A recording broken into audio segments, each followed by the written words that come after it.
It's been many years since I have been in Greece. Spend most of my time in Western European and the United States countries, and it's a delight to participate. So I want to just very briefly outline what is a more detailed argument in a paper that I wrote specifically for this conference, which the conference organizers can give you. So you're going to get mostly just kind of an outline of my basic argument, but here's the gist right up front, is this, that gender ideology, that is, simply put, the idea that someone can be born in the wrong body so that their internal sense of gender and gender identity is incongruent with their so-called sex assigned at birth. That's gender ideology. Is functioning, not necessarily intentionally for anyone, but it functions psychologically and socially as a sort of preparation or precursor to what I think is the much grander and more terrifying, but also more improbable vision of posthumanism. So gender ideology is a kind of conceptual stepping stone for people that are not used to going to conferences on transhumanism, and if you tell them, well, this technological singularity is coming and we're going to upload ourselves to a new, more durable hardware, they'll think, you know, you're crazy, right? What are you talking about? Which is what the response I got 20 years ago when I started writing on posthumanism, transhumanism. Gender ideology functions as a sort of tutorial for young people especially who might not resonate or buy the full story of posthumanism or transhumanism. So I'm just going to use posthumanism and transhumanism as synonyms. I know people have different definitions of these terms. And I was delighted that yesterday, actually, we had some people like David Woods, who was here, defending and articulating what I think is the general transhumanist or posthumanist vision.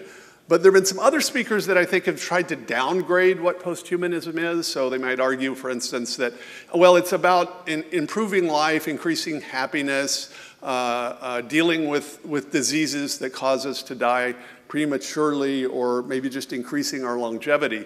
You don't even need the word transhumanism or posthumanism for that. That's just sort of medicine, right? And so clearly posthumanism, if you read the leading lights, means something else. And so this is how I'm going to define posthumanism.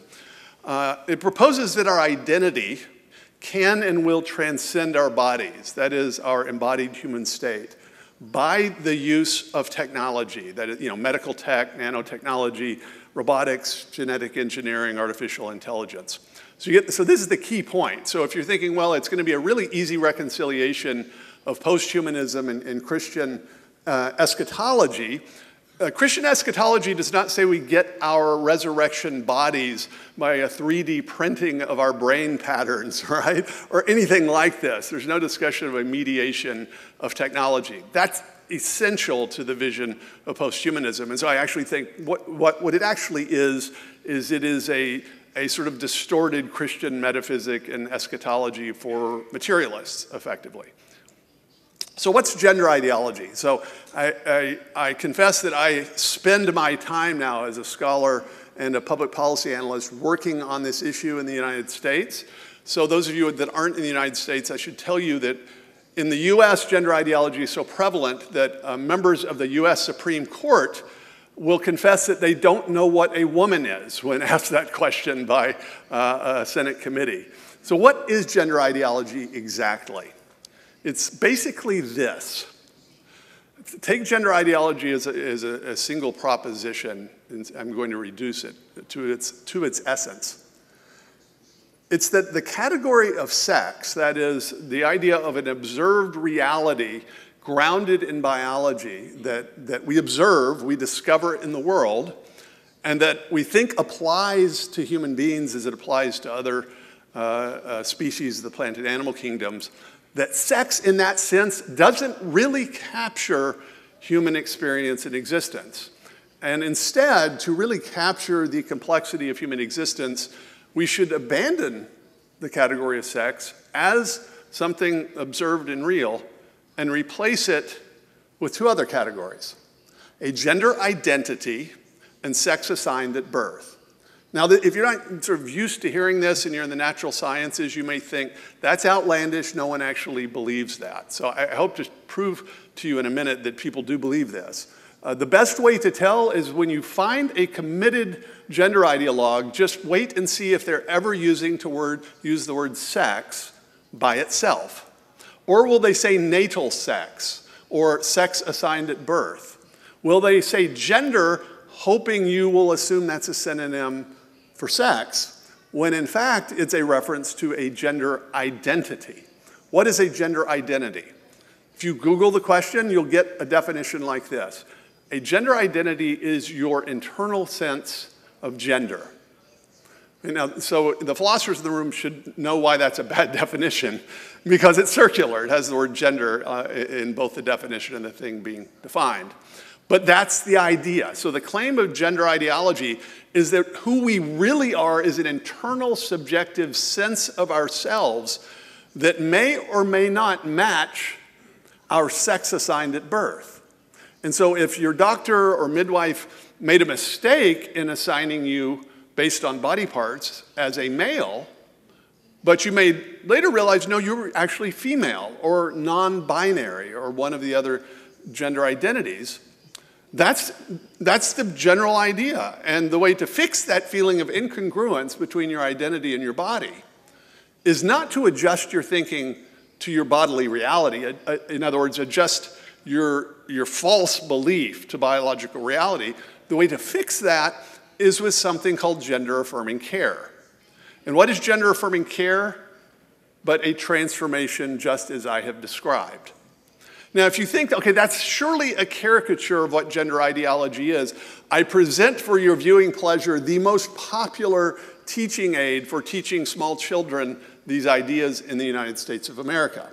You won't find this in any curriculum, but you will find it if you just Google sort of images explaining biological sex. This is a very popular diagram. We could spend a lot of time on it. But I want you to notice its function. It does not anywhere have the category of biological sex. It does not anywhere suggest that there are two of us in a binary sense, male and female, and that everyone is either male or female. It's designed to teach small children that there are these different gendered aspects of themselves, a gender identity, a gender expression, a physical attraction, emotional attraction, and then note sex assigned at birth.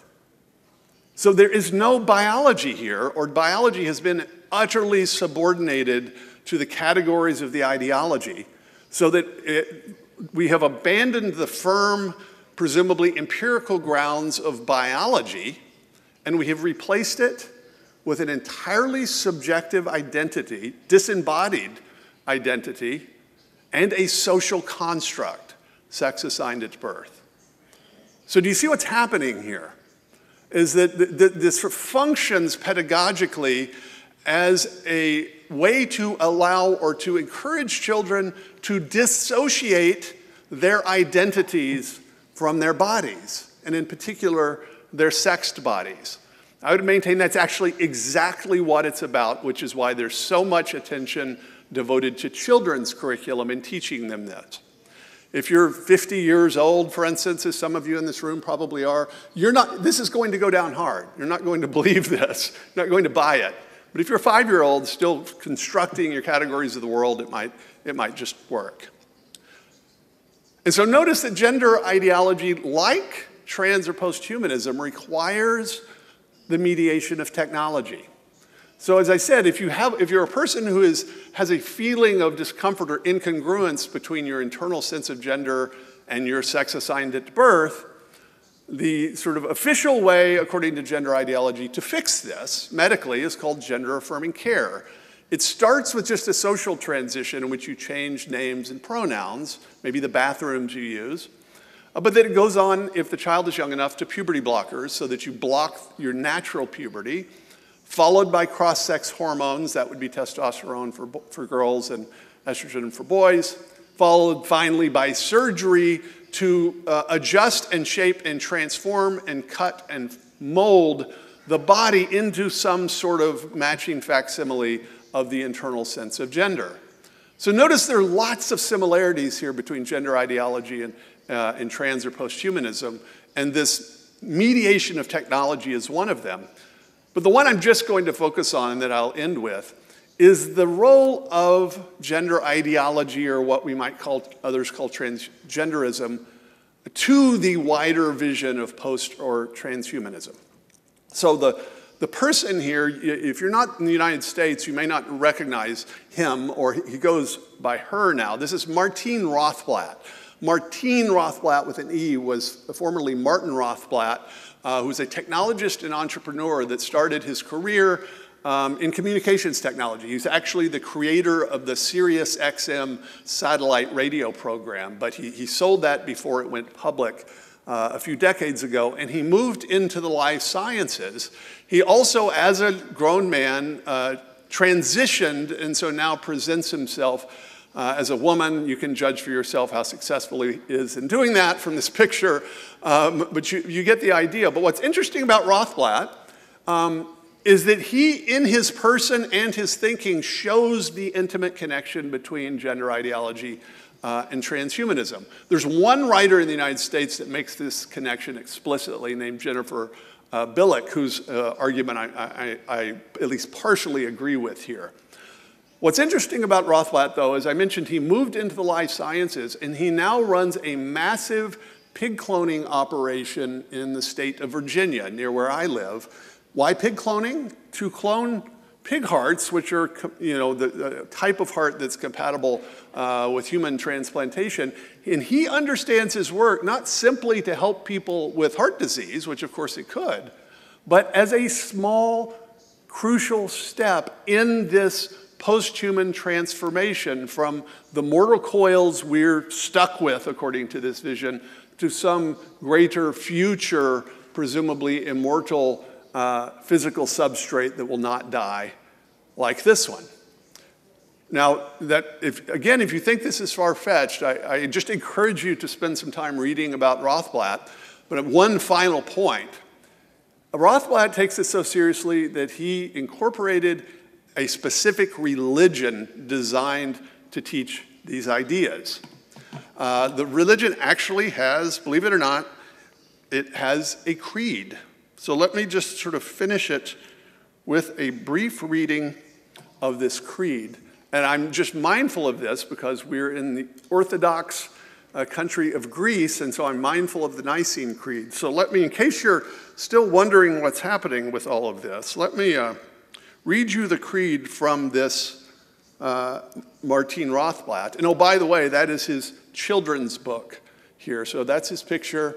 The book on the right is the book that he wrote in 2011, connecting transgenderism or gender ideology to transhumanism. You can see the title, From Transgender to Transhuman.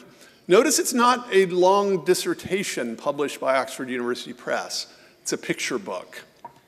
So what's this transhumanist religion that Martine Rothblatt has formed called Terrasim? Here's the creed.